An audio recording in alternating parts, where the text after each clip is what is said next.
శరత్ గారు, కొప్పుల ఈశ్వర్ గారు ప్రస్తుతం ఫోన్ లైన్ లో సిద్ధంగా ఉన్నారు. మనతో పాటు మాజీ మంత్రి, ఆయన షేక్పేట డివిజన్ లో ఇన్ఛార్జ్ గా ఉన్నారు. ఈశ్వర్ గారు మళ్ళీ ట్రై చేయండి, కట్ అయినట్టుంది. ఎస్, ఒకటి శరత్ గారు, బీజేపీ పాత్ర గురించి చర్చించుకుంటే బీజేపీ ఫ్యూచర్ ఏంటి తెలంగాణలో? ఎక్కడ కూడా డిపాజిట్కు సగం ఓట్లు కూడా వచ్చినట్టు లేవు. నేను ఇది ఏ రోజు చెప్పానంటే 24 అక్టోబర్ అనుకుంటా, 14 అక్టోబర్ చూద్దామని, నవంబర్ 4th 24 అక్టోబర్ చెప్పాను, 14 రోజు చూద్దామని చెప్పి. డిపాజిట్ రాదు, డిపాజిట్ లో సగం వచ్చినా గొప్ప, డిపాజిట్ లో సగం అంటే 8% వచ్చినా గొప్పనే అని చెప్పాను. బీజేపీ అనేది పంచపాండవులు 5, సప్త ఋషులు 7, త్రిమూర్తులు 3 అనేటువంటి పార్టీ సార్. వాళ్ళకి క్యాడర్ ఎంత ఉన్నా ఏది ఉన్నా వాళ్ళు ఎవరిని వాళ్ళ స్థాయికి ఎదగనియరు. ఇంతకు ముందు వెంకయ్య నాయుడు అండ్ గ్యాంగ్ ఉండేది, ఇప్పుడు కిషన్ రెడ్డి అండ్ గ్యాంగ్ ఉంటది, ఇటనే ఉంటది తప్ప వాళ్ళు ఈ రాష్ట్రంలో మేము అధికారంలోకి రావాలనే ప్రయత్నం చెయ్యనియరు. వాళ్ళ 3-4 మంత్రి పదవులు పోవాలి. ఇప్పుడు బండి సంజయ్ మంత్రి పదవి పోతే ఈటల రాజేందర్ కావాలంటున్నాడు, ఈటల రాజేందర్కి ఇవ్వకుంటే ఈయన దొర నాకు కావాలనుకుంటే ఇది ఇటనే ఉంటది అనమాట. He will see that the BJP వాళ్ళ మూతకు 3 ఆకులు అంటారు మన దగ్గర. ఏమన్నా ఎంత పెద్ద చెట్టు అయినా కానీ 3 ఆకులు ఉంటాయి మండకు. ఆ బీజేపీ పరిస్థితి అట్లా అనమాట. They have literally sold themselves.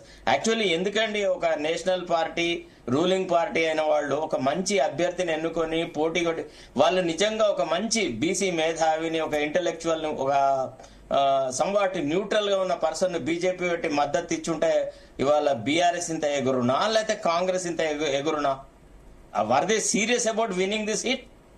మీరు చెప్పండి, మీ అంతరాత్మ ప్రబోధం. మీరు you are into public life, you are also ఈ ఎలక్షన్ అయితే సీరియస్ గా లేరు. కిషన్ రెడ్డి మిగతా నాయకులతో ఎట్లా ఉన్నాడో మిగతా నాయకులంతా కిషన్ రెడ్డిని ఆయన మీద రెస్పాన్సిబిలిటీ నెట్టాలని చూశారు. డిస్కస్ చేద్దాం. మనతో పాటు కొప్పుల ఈశ్వర్ గారు జాయిన్ అయ్యారు, షేక్పేట డివిజన్ బీఆర్ఎస్ ఇన్ఛార్జ్.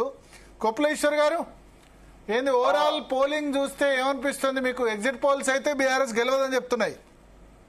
అంటే ఇప్పుడు కాంగ్రెస్ ప్రభుత్వము, ఇప్పుడు ఉన్నటువంటి ముఖ్యమంత్రి రేవంత్ రెడ్డి గారు నిర్వహించినటువంటి ఎన్నిక తీరు చూసిన తర్వాత ఇక ఎగ్జిట్ పోల్స్ ఖచ్చితంగా అదే రిపోర్ట్ చేస్తాయి. ఎందుకంటే మాకు తెలిసి నేను చాలా సంవత్సరాల నుంచి ప్రజా జీవితంలో ఉన్న అనేక ఎన్నికలు చూసినాం, బై ఎలక్షన్ చూసినాం, జనరల్ ఎలక్షన్ చూసినాం, కానీ ఇట్లాంటి ఎన్నిక విధానం మాత్రం ఎక్కడ కనబడలేదు. ఎందుకంటే ఒక భయాన వాతావరణంలో ప్రజాస్వామ్యాన్ని అపహాస్యం చేసే విధంగా ప్రజలకు ఓటు హక్కు వినియోగించుకునేటువంటి అవకాశం లేకుండా కేవలం దొంగ ఓట్ల మీదనే ఆధారపడి మొత్తం పోలీసు యంత్రాంగాన్ని, ఎలక్షన్ కమిషన్ కూడా నోరు మూయించి ఈ రోజు ఎలక్షన్ జరిగినటువంటి విధానాన్ని మనం చూస్తున్నాం. ఇటు మంత్రులు కావచ్చు, ఎమ్మెల్యేలు కావచ్చు, వాళ్ళకి సంబంధించినటువంటి నాయకులు కావచ్చు, మరి విచ్చలవిడిగా మద్యం పంపిణీతో పాటు, డబ్బుల పంపిణీతో పాటు, లక్షల కొద్ది చీరల పంపిణీతో పాటు, మరి ఓటర్స్ ను ఓటు దగ్గర రాకుండా చేస్తూ వాళ్ళే దొంగ ఓటు వేసేటువంటి కూడా పంచారని చెప్పారు. వాళ్ళు 2500 పంచితే మీరు కూడా 1000 రూపాయలు పంచారు ఓటర్లకు అని అన్నారు. చెప్తారు కానీ అది అధికార పార్టీకి సంబంధించినటువంటి వాళ్ళు ఎంత విచ్చలవిడిగా చేసినారో మన కళ్ళ ముందు కనబడుతున్నది.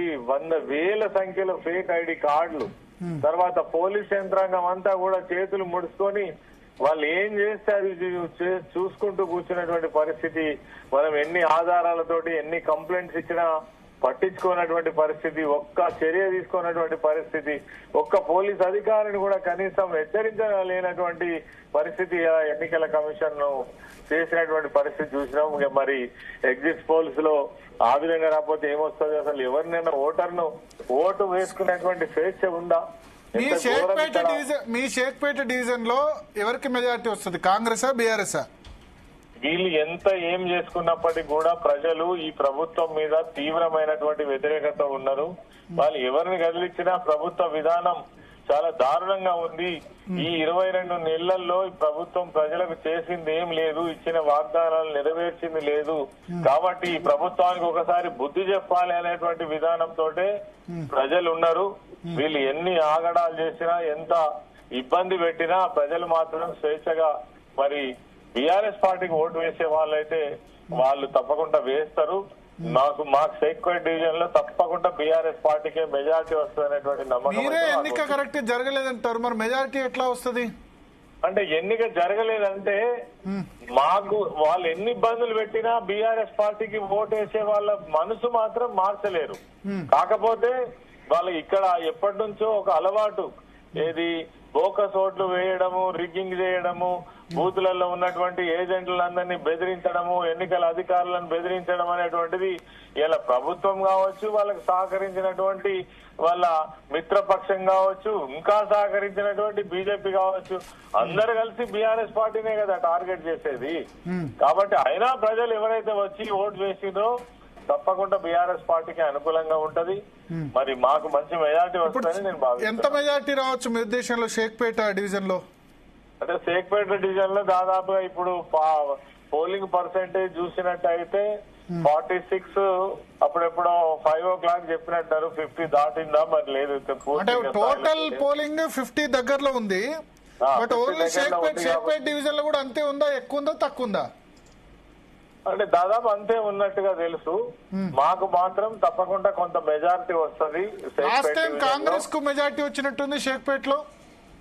ఏది లాస్ట్ టైం కాంగ్రెస్ మెజారిటీకి వచ్చింది. ఎందుకనంటే అప్పుడు ఉన్నటువంటి పరిస్థితిని బట్టి. ఈ రోజు మాత్రం ప్రభుత్వ వ్యతిరేకత తీవ్రంగా కనబడుతున్నది. ఒక్కటే టిఆర్ఎస్ కు negative last time Azharuddin. Last time తర్వాత మేము ఇక్కడికి వచ్చినప్పుడు కూడా షేక్పేట్ చాలా కష్టం, బీఆర్ఎస్ కి ఏం లేదనేటువంటి పరిస్థితి నుంచి ఈ రోజు మేము ఇక్కడ మంచి టఫ్ ఫైట్ ఇచ్చేటువంటి పరిస్థితికి బీఆర్ఎస్ పార్టీ నాయకత్వం పనిచేసినటువంటి విధానం, అదే విధంగా ఎప్పటికప్పుడు మాకు కేసీఆర్ గారు, కేటీఆర్ గారు, హరీష్ రావు గారు కార్యకర్తలను ఉత్తేజపరిచినటువంటి విధానంతో ప్రజల దగ్గరికి వెళ్లి మరి వాళ్ళు ప్రజల కలిసి మరి ఆ గత ప్రభుత్వం యొక్క విధానం, వాళ్ళు చేసినటువంటి తీసుకొచ్చినటువంటి అనేక సంక్షేమ కార్యక్రమాలను గుర్తు చేయడం, తర్వాత ఈ ప్రభుత్వం మీద వ్యతిరేకత కూడా తీవ్రంగా ఉండడం అనేది మాకు కలిసి వచ్చే అంశంగా భావించవచ్చు. అయితే నాకు ఇన్ఫర్మేషన్ ఏంటంటే షేక్పేట డివిజన్ లో చాలా చోట్ల ఏజెంట్ లేరు, ఏజెంట్లు ఉన్న సైలెంట్లు అయిపోయారు అని చెప్పారు. బూత్ నెంబర్ తో సహా చెప్తా, 68, 69, 70 బూత్లలో ఏజెంట్లు కూడా సైలెంట్లు అయిపోయారు అన్నారు. అంటే వీళ్ళు బూత్ లో లోపలికి వెళ్లి బెదిరించి సైలెంట్ చేయించే పరిస్థితి మనకు కనబడుతుంది. ఇక్కడ ఉన్నటువంటి ఎమ్మెల్యేలు బూత్లలోకి వెళ్లి కొన్ని చోట్లనైతే మా ఏజెంట్లను బయటికి పంపించేటువంటి పరిస్థితి, బెదిరించేటువంటి పరిస్థితి, ఇవన్నీ ఎవరు కౌసర్ మొహియుద్దీన్ ఇక్కడ 1, 2, 3 బూత్లలోకి వెళ్లి మా వాళ్ళను బూత్ ఏజెంట్స్ ను కూడా బయటకు పంపిస్తే మళ్ళీ వెళ్లి మేము పంపించినటువంటి పరిస్థితి. మరి కానీ మజ్లిస్ ఎంకరేజ్ చేసింది మీరే కదా 10 సంవత్సరాలు. ఇప్పుడు మీరు పాముకు పాలు పోసి పెంచితే వాళ్ళు మిమ్మల్ని ఇప్పుడు రివర్స్ లో వాళ్ళు ఎవరు అధికారంలో ఉంటే వాళ్ళ సపోర్ట్ తీసుకొని వాళ్ళ స్ట్రెంత్ పెంచుకోవడం, తర్వాత మళ్ళీ ఎవరు అధికారంలోకి వస్తే వాళ్ళతోటి కాదు. నేను ఒక మాట అడుగుతా ఈశ్వర్ గారు, కేసీఆర్ ను బాగా ముస్లింలు కూడా ఇష్టపడ్డారు. 2016 జిహెచ్ఎంసీ ఎలక్షన్స్ అయినా మిగతా చోటైనా మీరు సొంతంగా మీ పార్టీని పెంచుకునే ఎందుకు ప్రయత్నం చేయలేదు? ఎంఐఎం కు దన్నుగా ఎందుకంటే మీ క్యాడర్ పెంచుకునే ప్రయత్నం ఎందుకు చేయలేదు? షేక్పేట అయినా మిగతా ఓల్డ్ సిటీలో అయినా ఎక్కడ క్యాడర్ లేదు, దాన్ని ఎంఐఎం వదిలేశారు. ఎందుకు అట్లా చేశారు? చేస్తే పెంచుకోవాల్సి ఉండే. ఎంఐఎం పార్టీ మాకు ఆ రోజు మిత్రపక్షంగా ఉండే కాబట్టి ఎందుకు మిత్రులతో వైరుధ్యం వద్దనే ఉద్దేశంతో మేము ఆ రోజు పెద్దగా ఈ ప్రాంతాన్ని పట్టించుకోవడం జరిగింది. నిజంగానే అది ఒక రకంగా మిస్టేకే. తప్పకుండా రానున్న కాలంలో ఏదైతే ఈ ఎంఐఎం బలంగా ఉన్నటువంటి ప్రాంతాలలో కూడా పార్టీని మేము బలోపేతం చేసేటువంటి ప్రయత్నం చేస్తాం. రానున్న కాలంలో తప్పకుండా అధిష్టానం మా కేసీఆర్ గారు కూడా ఆలోచన చేస్తారనేది మేము అనుకుంటున్నాం. అయితే ఈశ్వర్ గారు, మీరు షేక్పేటలో ఇవాళ సాయంత్రం కనిపించారు. కొద్దిమంది కాంగ్రెస్ నేతలు మాజీ మంత్రి ఎట్లా వచ్చారు, నాన్ లోకల్ కదా ఆయన, షేక్పేటకు ఎట్లా వచ్చారు, రావడం తప్పు కాదు కదా, ఎన్నికల నిబంధన ఉల్లంఘించడం అంటున్నారు. అయితే ఒక దగ్గర నుంచి మాకు కంప్లైంట్స్ వస్తే మేము ఎవరికి చెప్పాలనో తెలియని పరిస్థితులలో ఇప్పుడు మా ఏజెంట్లను బయటకు పంపించిండ్రు. మాకు మరో ఏజెంట్లను ఫోన్ వస్తే ఏజెంట్లను పోలింగ్ బూత్ నుంచి బయటకు పంపించారా? 1, 2, 3 బూతుల నుంచి పోలింగ్ ఏజెంట్స్ ను బయటకు పంపించారు, బెదిరించారు. మాకు మాకు పార్టీ ఆఫీస్ నుంచి ఫోన్ వస్తే మరి కనీసం అక్కడ పోయి పోలీసు కంప్లైంట్ చేసేటువంటి పరిస్థితి కూడా లేకుండా ఎట్లుంటది. అందుకోసం పోయినాం తప్ప ఇంకో బూత్ దగ్గరికి కూడా వెళ్ళినాం మేము. అక్కడ కూడా బూత్ నే కబలించుకునేటువంటి పరిస్థితులలో మరి దొంగ ఓట్లు వేయడం కోసం ఆటోలలో మనుషులను తీసుకొచ్చి లోపలి పంపిస్తుంటే కూడా పోలీసు ప్రేక్షక పాత్ర వహిస్తుంటే ఏం చేయాలి మరి మేము? ప్రజాస్వామ్యంలో ఓటు హక్కు వినియోగించుకోవాలనే పరిస్థితి అందరికి ఉండాలి.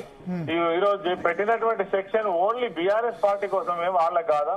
మమ్మల్ని ఏమో పంపించడం, వాళ్ళు మాత్రం వాళ్ళ మంత్రులు, ఎమ్మెల్యేలు, తర్వాత ఉప కాంగ్రెస్ వాళ్ళ మీద కూడా ముఖ్యమంత్రి కేసు నమోదు చేశామని చెప్తున్నారు. రామదాస్ నాయక్ మహబూబాద్ ఎమ్మెల్యే మీద కూడా కేసు నమోదు చేశాం, డిప్యూటీ స్పీకర్ మీద కూడా కేసు. నిజంగా